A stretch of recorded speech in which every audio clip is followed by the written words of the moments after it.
I take 2 supplements every morning, and that is MB1 from Array. I've talked to you guys about this so many times. Why would they call me when something goes wrong if I'm not even there to keep up with their daily, just their overall lives?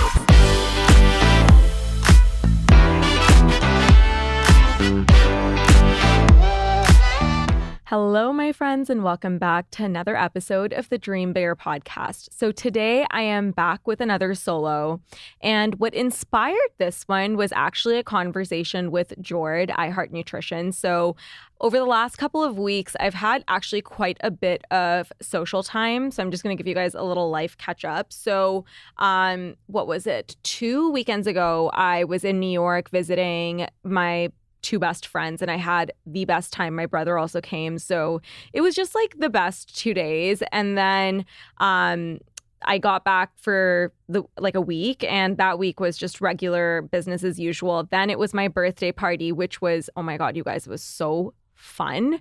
I had 35 of my best friends over. We had this super fun party in my backyard. The theme was Clubs 333 because I turned 33 on the 3rd of August. So it was my champagne birthday, and oh my God, we went really all out. So that was another little social pocket. And again, my brother flew down for that, so it was great. And then I was in Toronto for the last week. I had to go in to actually renew my passport, but I always take an opportunity to go to Toronto just because, a lot of our friends are there. My brother lives there, and I basically what I did was I scheduled my passport renewal so I could be there for my brother's birthday weekend. So his birthday is today, actually on the 12th, but we celebrated it over the weekend, which was really, really nice. But anyway, while I was there, I was catching up with Jord. So if you've followed me for a while, you'll know she's one of my best friends. We've been friends for years and years and years, and it was so nice to see her. But we were chit-chatting, and she's like, Sif, your solos are my favorite kinds of episodes to listen to. And she basically told me that she wanted, I guess, a more in-depth breakdown of what a day/week in my life looks like. So things like what my morning routine is, a work day in my life, how I schedule workouts, the details of my workouts themselves, walks, how am I getting my steps in, my social life, any boundaries that I have with family and friends. And, I think I've done episodes like this in a piecemeal kind of way, but maybe I've not gone into the same kind of depth that I assume people kind of know or I guess I'm is it even that interesting? But I guess it is kind of interesting because, sometimes you guys take little things away from my life, which I take for granted because it's kind of already a part of my routine. But hopefully I can help you with how I structure my days based on what I take you through, basically. So I guess I will start with my morning routine, and I will take you through the exact time that I wake up, what I do before work, et cetera, et cetera. So I normally wake up between 6:30 to 7 a.m. every single day. Right now, it's closer to 6:15 just because I got back from Toronto, but 6:30 to 7 is usually my sweet spot. And yeah, between 7 is a little late for me, I'm not going to lie, but 6:30, 6:45 is typically when I wake up. Get up, immediately go brush my teeth, skincare, all that good stuff, get dressed, and only then after I'm dressed do I go into my main living area. For me, I don't know, you guys. I have always been in the habit of getting dressed. I think it is such a hack for confidence because, I've never been one to wear sweatpants or work in my PJs all day. I learned this when I was quite young, actually, because I started working for myself just even as a creator in, I want to say 2015, 2016. So it's been a long time for me. And I remember the first week that I was working for myself, I would just be in PJs and I was like, why even bother getting dressed? I'm just at home all day. And I remember it being it had a real impact on how I was feeling. I felt more lethargic. I just didn't feel like I had a real job or real purpose in my life, even though I was working. And it was back then, after that 1 week, that I decided, okay, even if I'm working literally from home and I'm not leaving my house all day long, I will still bother getting dressed the same way I would if I were going into an office or, anywhere else. And I really thank myself for making that change because I feel like it really impacts me as an individual. I feel like I'm showing up like the highest version of myself, the most productive version of myself. And it just makes me feel really good in my own skin. Like it makes me feel really confident, really cute. And it doesn't matter who's seeing me and who's not seeing me. I do it for me. And so, if you're someone who maybe tends to feel that way, then just try getting dressed. I do feel like it makes a big, big difference. So I get dressed, then I chug a whole bunch of water, and I take 2 supplements every morning, and that is MB1 from Array. I've talked to you guys about this so many times, but it is a major boost to my metabolism. My resting metabolic rate has increased. So just like my resting caloric burn, essentially, and I track it on my Oura Ring, so I know the difference. It really impacts my cravings, my appetite, all of those different factors that impact metabolism as a whole. So I take 2 capsules of MB1, and I take right now specifically as well. Like, I mean, I'm always regular with this, but right now, especially because I've been traveling a lot and Nish has been a little bit sick, but I take 6 capsules of wellness formula just because it really does protect my immune system. So those are the 2 supplements that I take. And I have a very large glass of water, like a big mason jar full of water as well before I have my coffee. Then I make my coffee. Always the same. It's a hot Americano with cinnamon. I use, by the way, a Breville, and I am obsessed with my Breville. I use the La Colombe Niza beans. Oh, I like my coffee is my favorite part of my day. I go to bed looking forward to my coffee, and I'm just, it's so good. So if you are in the hunt for a good coffee machine, highly recommend that one.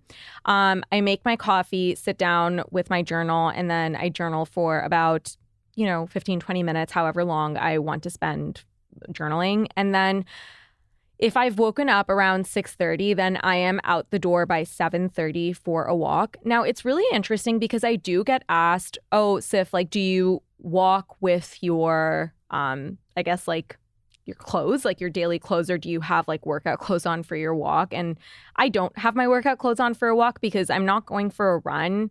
I'm just walking. And, I think growing up in Toronto and like living in cities where I've been used to walking, I walk in my regular clothes everywhere. And so I guess it never occurred to me to switch into workout clothes for a walk. And that, you know what I mean? It just doesn't make any sense. So I'm walking in whatever clothes I'm wearing for the rest of the day. And then I get changed later on in the day when I'm actually going for my workout. So, and I'll get to that later. So anyway, I go for a walk. That walk is typically 30 to 45 minutes, depends on how short or long I want to make it. Then I come home, and at this point, it's either like maybe between 8 to 8:15, I would say. And I come home and I start recording TikToks. So I do like 2 to 3 TikTok videos I record, and I just have it lined up in my drafts ready to go for another day whenever I want to post it. And if I do need to post something, then I do it in that block as well, like the 30 to 45 minute block before I start my workday. My workday either starts at 8:30 or 9 a.m. So it just depends. It depends on when I finish creating videos, if I am even doing any videos, and then I start my workday basically. So I'll give you an example. Today, my first meeting started at 8:30. Now, I don't typically have meetings starting at 8:30, but sometimes I do. I would say maybe twice a week I have meetings starting at 8:30. If I don't have meetings and I'm still starting the workday at 8:30, then I'll just do emails and just get caught up on anything that I need to do on my own before my meetings start. So earlier on, when Array was a smaller company, I used to be really, really strict and regimented about which days I would take meetings and which days I wouldn't take meetings. And I think you have the privilege to do this at 2 stages of your company. The first is when the company is smaller, and the other is when the company has grown to a point where you have some stability as a founder. During extreme growth phases, I feel like that is a very, very difficult thing to do. And I've learned that from personal experience. And you know what? If one of you guys have figured it out and have advice for me, I am all ears. But I am no longer in a place where I can only take calls on a specific day. It just doesn't work like that anymore, unfortunately, because I have to push things through the finish line oftentimes on calls, or it's a big brainstorming session where like changing something on the website, or I have to be there on a call to guide something or the other. There's just so many different things. And so today, as an example, I have been on calls from 8:30 until now, and it's 2 p.m. and I'm in the studio. And after I go home, I'm done my calls. But you see what I mean? Like I've been in calls all day. So today is an absolutely insane day, but these things happen. I get a lot of questions as well about how I juggle the podcast Array and having a social media presence. And I'm going to actually break it down for you so you understand how it goes.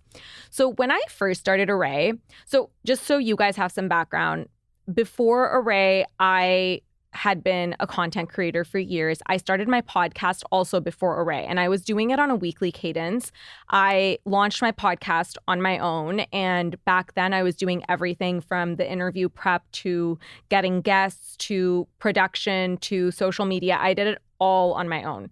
Remember, this is before I had Array. So when I did start Array, obviously that took precedence over everything in my life, and that included the podcast. And it's not because I didn't care about the podcast. I love doing this podcast. I feel like I would do it for the rest of my life, hopefully, if I can. It's something I really enjoy. However, it was all the post-production things that proved really challenging. So when Array started, obviously I was so busy building Array because it was really just Nish and I, and then we started to hire people slowly one by one. But at that time I was totally consumed by building and running this startup and kind of understanding what it took to even be a founder.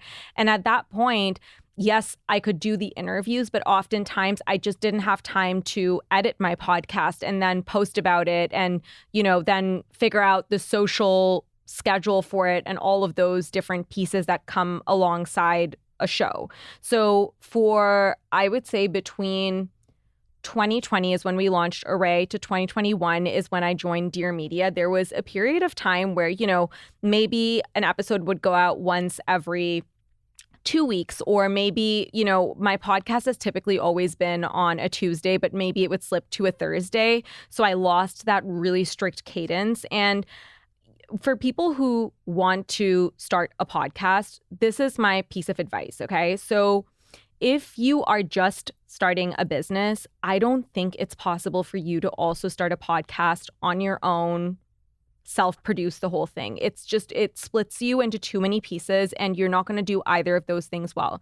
If you're starting a business and you have the opportunity to join a network, I love Dear Media. I've always said this. I mean, my producer is literally sitting right here, Olivia, and I love her. And, I have thankfully a team now that allows me to do my podcast and do the things that I'm really good at, which is the interviews and coming up with the structure of the episode. But everything else is handled for me. Even today, with all things Array and where we are right now, even today, I don't think I'd be able to do the podcast if I was self-producing. I just couldn't do it. I don't have the time to, and Array is my core focus. So that being said, as I was, getting to is if you're a new business, do not even think of starting a podcast unless you have an entire team to help you through the finish line.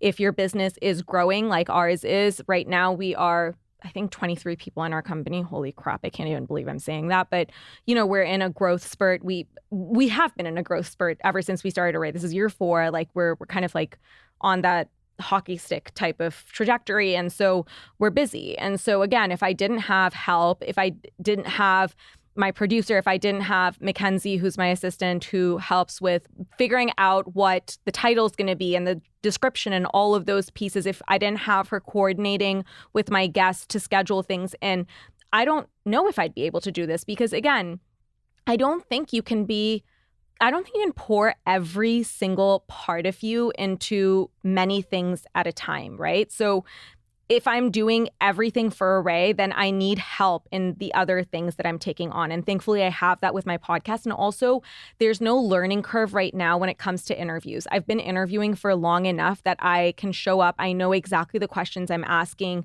I know what kind of conversation I want to have. Again, this would be different. If this were also my first day podcasting, this would be a challenge because maybe interviewing would be a skill that I need to nurture. So that's what I would say. Now, when it comes to social media, look, you guys, I'm not an influencer. Or a full-time creator. That's not my profession. I am a founder. I'm an entrepreneur. And so my social media is something that I currently use for fun. I love to share value with you guys. I love to share the behind the scenes of what it takes to build Array. I love to show you guys my podcast. Those are things that I just enjoy showing to you guys. And it's for me also a creative release. It's a way for me to connect with you guys. But my social media is not my job. And so I don't put so much pressure to show up there on weeks that just feel really overwhelming or really busy. Also, I was talking to, again, Jordana about this, and we were discussing how it's completely okay if social media changes with the different phases of your life. I remember a few years ago, for example, I would be constantly on stories talking to the camera. And I feel like as my schedule and life has evolved, that's no longer something that I necessarily feel called to do anymore. And I think, working in social or like even having a social media presence of any sort, it's an interesting thing because sometimes you feel like you have to keep doing the same thing over and over again just because that's kind of how you've done things up until that point. But I just want to come on here and tell you that it's okay to evolve and it's okay to kind of shift the way in which you show up depending on what you feel comfortable with, and it's also okay to change your mind on certain things. So, over time, I've obviously evolved how I show up on social media just because it's time constraints, it's lifestyle, it's so many different things. And also I ask myself now, like when I do post, okay, like what kind of value am I providing with my content? And maybe I just don't feel that way when I show up on stories and I'm just chit-chatting about nothing. First, I don't have the time to do that as much. And secondly, I always ask, okay, is there real intrinsic value in what I'm saying? And if not, I don't need to say it. I'd rather provide value with every single thing that I put out there. So with my stories, for example, I don't need it to be like a reality TV show. Maybe at one point it was, but it no longer needs to be that way. Every single thing that I share, I feel like I share because I feel like you guys are going to grab a lot of value from it. And if it's not like that, then, I don't really need to put myself out there, if that makes sense.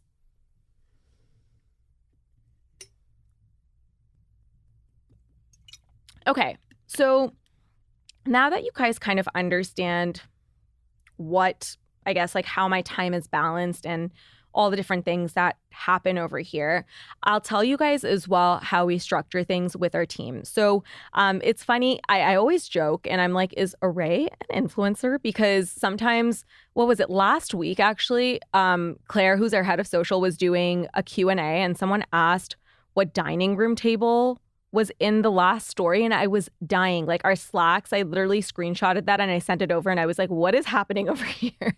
So you guys, if you follow Array is like, we are so lucky with our team. I cannot even tell you, I love my team so much. It is such a blast working with them. Everyone is really, really aligned and very like-minded. Everyone's an extreme hard worker. And I don't know, I just feel like everyone on our team is my type of person. So we work with our team in person once a week. That's on Wednesdays, and that is mandatory for the whole team to come. That is kind of how we collaborate. Like that's the period of time where, if we have a big project that most people need to be on, then, we can work on it together. And it also builds a sense of camaraderie, I think.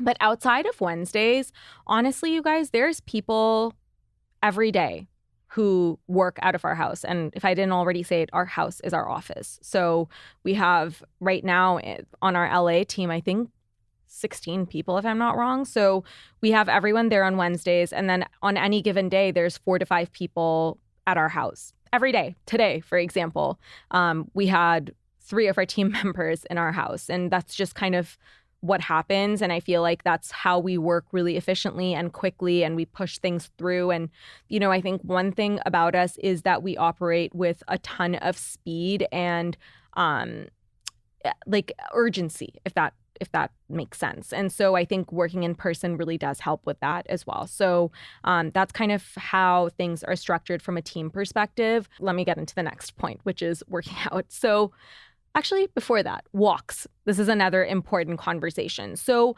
I try to get between 10 to 12,000 steps every day. So for a while, it was a 12,000 solid step goal, and I was hitting that every single day. Summers are interesting because they're obviously a lot busier. We're traveling a lot more. We have family visiting. It is really freaking hot outside. Oh my God, it is so hot here that before I would easily get 12,000, sometimes even 14,000 steps a day, because I'd be able to take all of my meetings that I didn't have to be in front of a screen for. I'd take them all out on walks.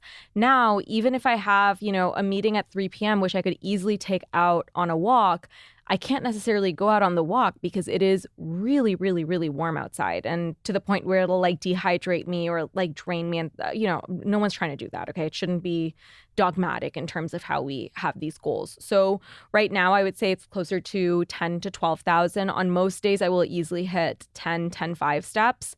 And on other days, I'll hit 12. And on the days I hit 12, that's great. But otherwise, I'm more than happy with the 10. So as I said, how I get those walks / steps in altogether is I walk in the morning. I do a lot of my early afternoon / early morning meetings while out on walks as well. As an example, today I did 2 of my meetings while out on walks. I couldn't do the second one the whole time through, but I did do 2 loops around my house. So about 15 minutes I was able to walk. What that does, I think, for me, I'm someone who thinks better while walking. I feel like I'm able to concentrate more.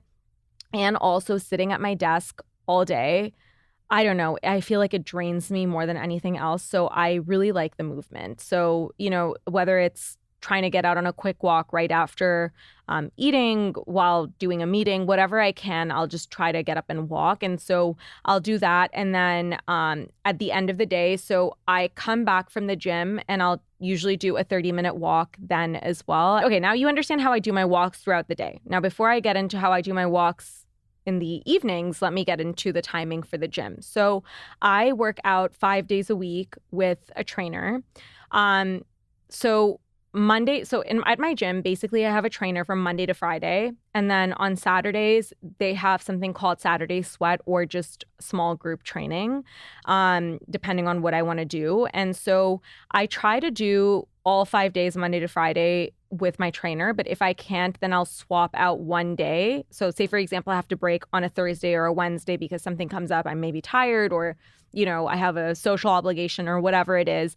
Say I skip a Thursday or a Wednesday. I will always make sure that day is a cardio day. And then I will do that cardio day on a Saturday during the group Saturday Sweat class. Okay. So that's kind of how it works.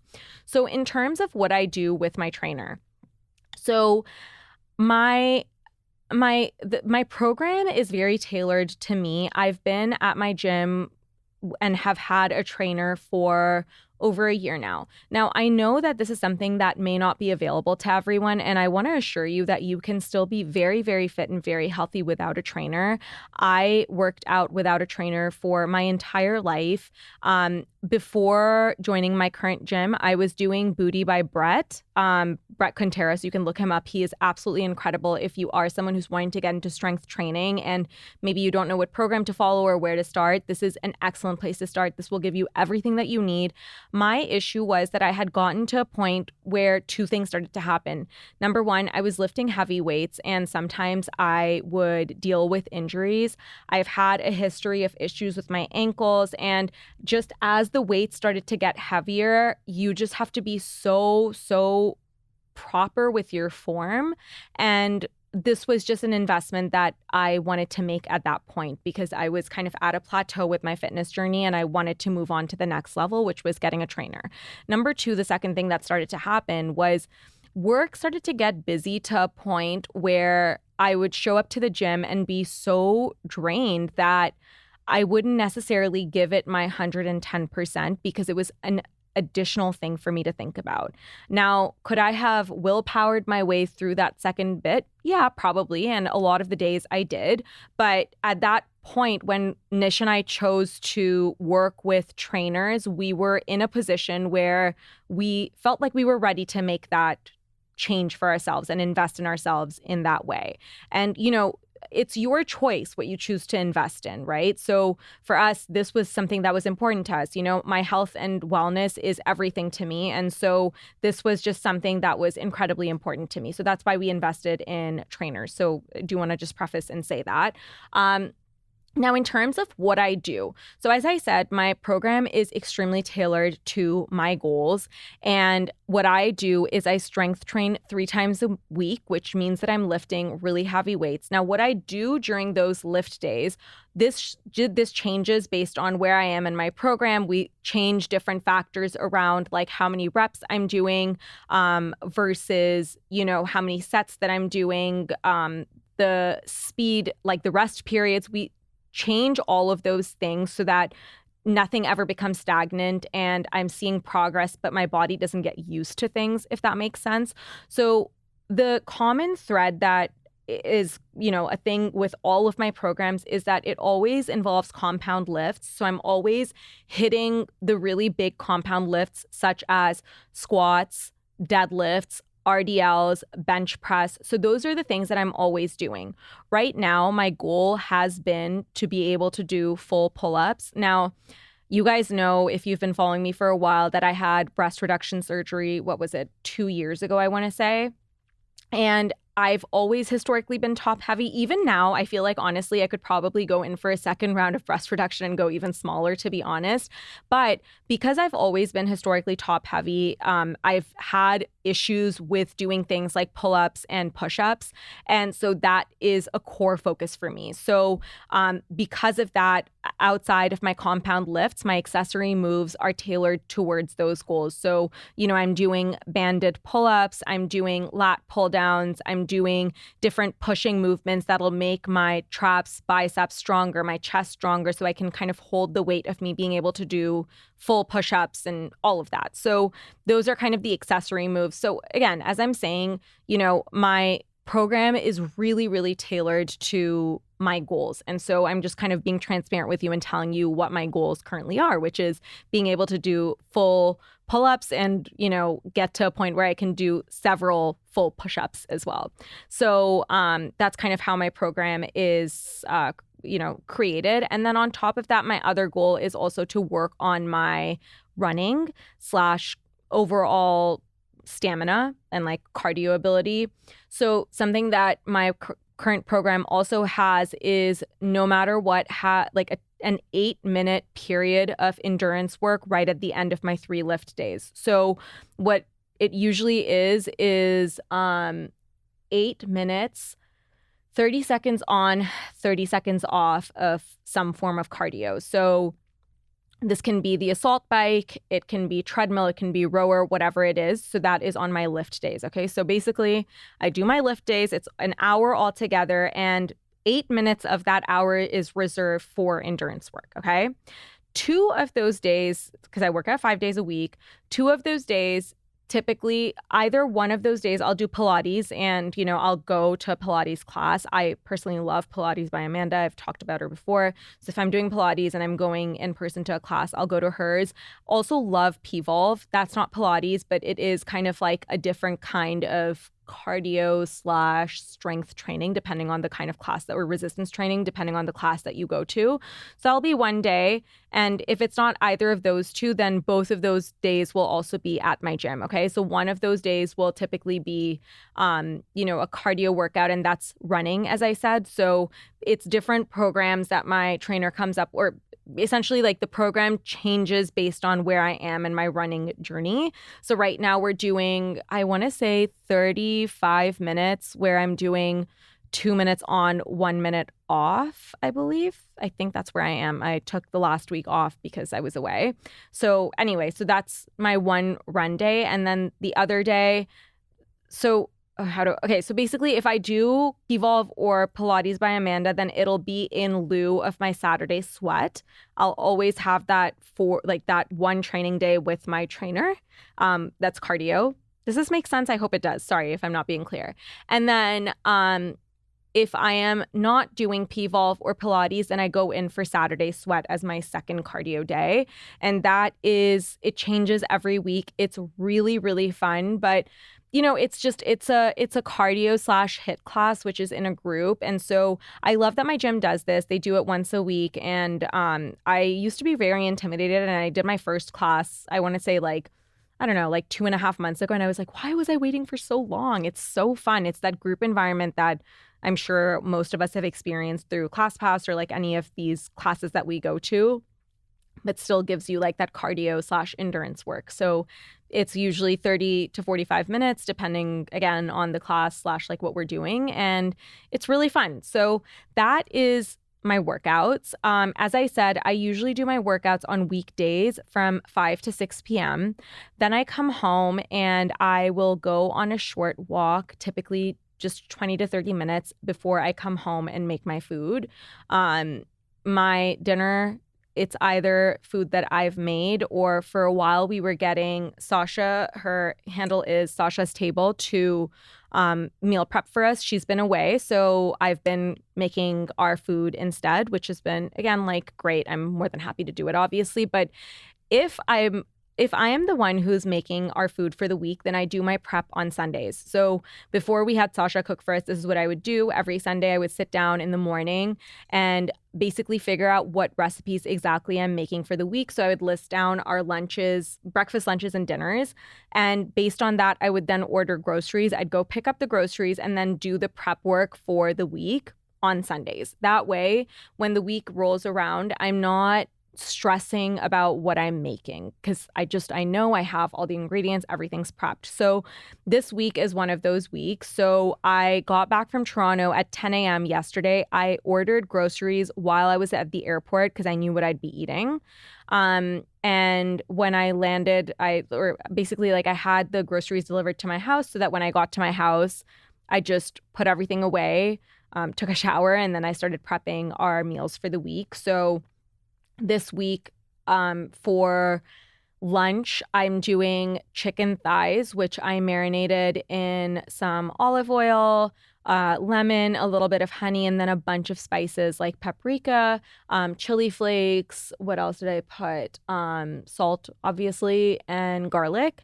And so I just marinated it, and every day that we eat it, I just put it into the air fryer so it's cooked fresh. That's something that's very important to me.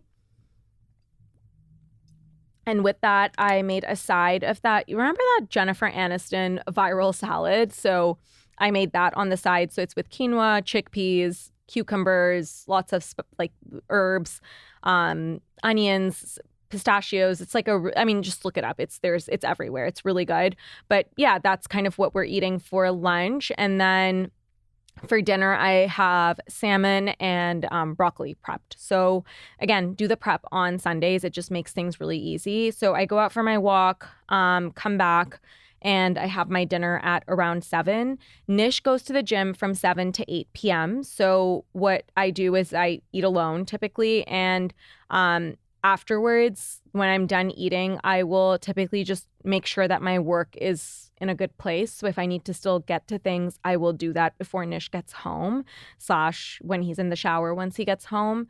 And then once Nish does get home, we go for another walk for about 15 minutes. Then he eats his food. I sit with him while he eats. And then after he eats, we go out on another walk. And by that time, it's like, once we're done our second walk, maybe it's like 9:30ish.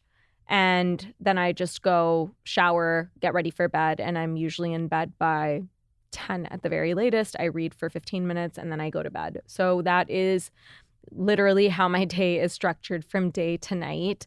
In terms of my social life, so we see our friends on weekends typically. And for me personally, I will sometimes go on walks with my friends. I feel like that's a really easy way for me to catch up with my friend while doing something that is good for both of our bodies. So I do that often. I would say like maybe once every week or once to every 2 weeks, I'll definitely go out for a walk with a friend. That walk will usually be my evening walk, but sometimes it's also my morning walk, depending on the day of the week and kind of what's going on in the week as well. And that's something I really enjoy.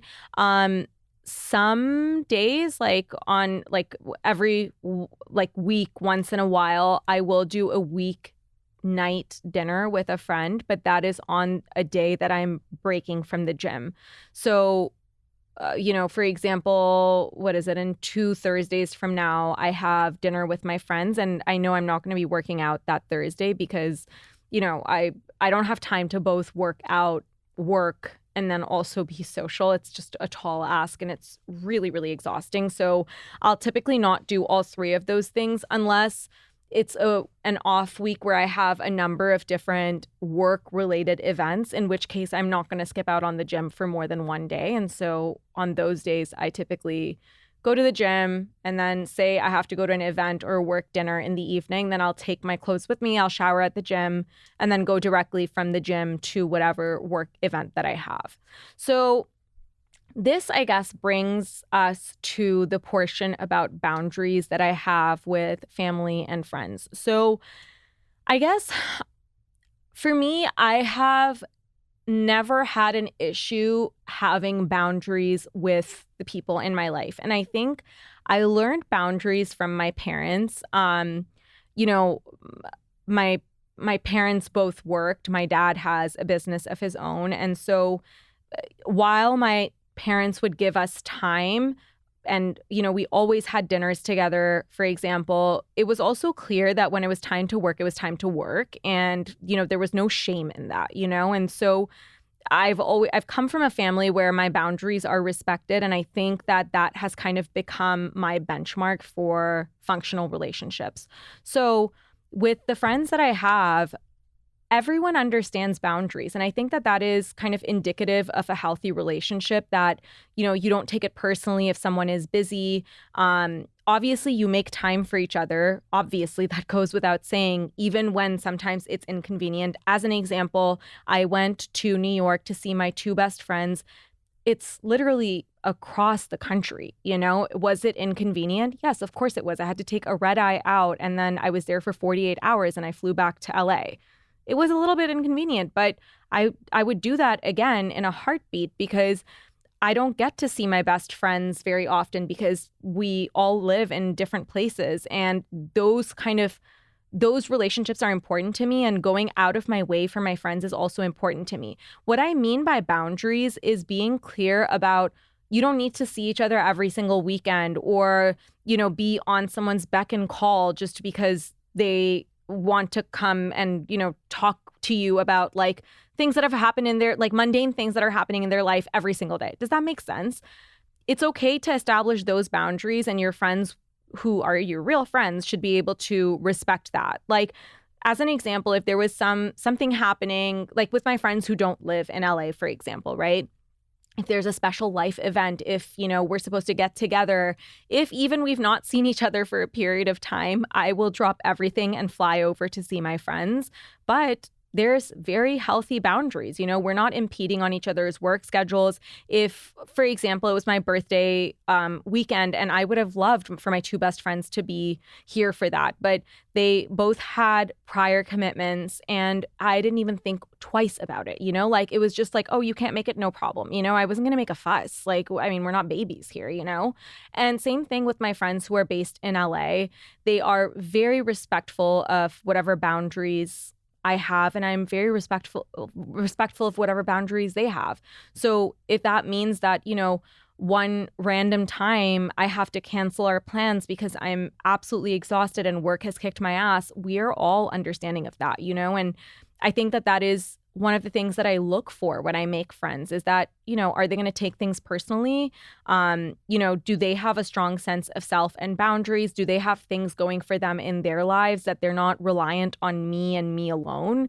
All of those things are really important. So, and also, I've said this before, but I'm not always the best at answering texts immediately. But again, that's something that I don't take personally. Like, if I have that done back to me, like if someone forgets to answer me, it's not something that I get upset about. Like, I'll just respond, or I'll just like follow up. And same thing with my friends who text me. Like, if I don't respond right away, it's nothing personal. So yeah, I feel like that's the advice that I can give you on boundaries. I'm not available every day of the week for anyone really because my work is busy. And I know that it's the same with my friends as well. Everyone that I surround myself with, they have things going on in their lives. And, we try to be there for each other the best that we can. And I think I have very healthy relationships in my life where, we are there for each other, but we do have purpose outside one another. And also the other thing is when it comes to boundaries, there is no shit talking. Okay. None of my friends are talking behind my back, and I would never dare even think a bad thing behind their back, because if I'm thinking bad things behind their back, they shouldn't even be my friend. So I feel like really evaluate, okay, if you want to put forth boundaries and you're on a different page as your whatever friend that you have, and then they make you feel bad because you have certain boundaries. Obviously, look, there's a difference between having boundaries and being a shit friend. That's what I'm trying to kind of differentiate here, right? Like, being a shitty friend is never being there for your friends. That is horrible, and don't be that person. Don't ever, become the person whose career and yourself comes before everything in your life. I think that it needs to be a fine balance where your relationships enrich your life, they give it purpose. And so you should be treating those relationships like they're sacred, okay?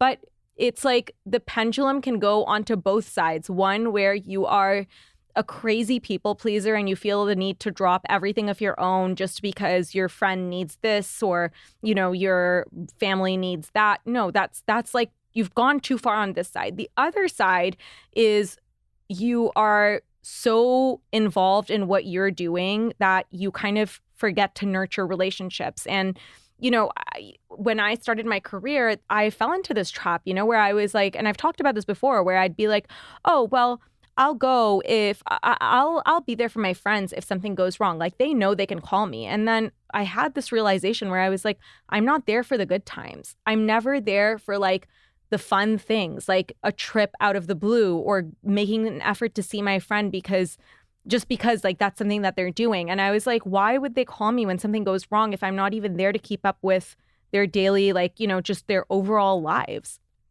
So again, that's pendulum to the other side, also unhealthy. So find your balance, whatever that is, and set boundaries accordingly. And, I think the people in your life should be supportive of that. And I think also showing up as a friend the way that you'd want your friends to show up for you is really important.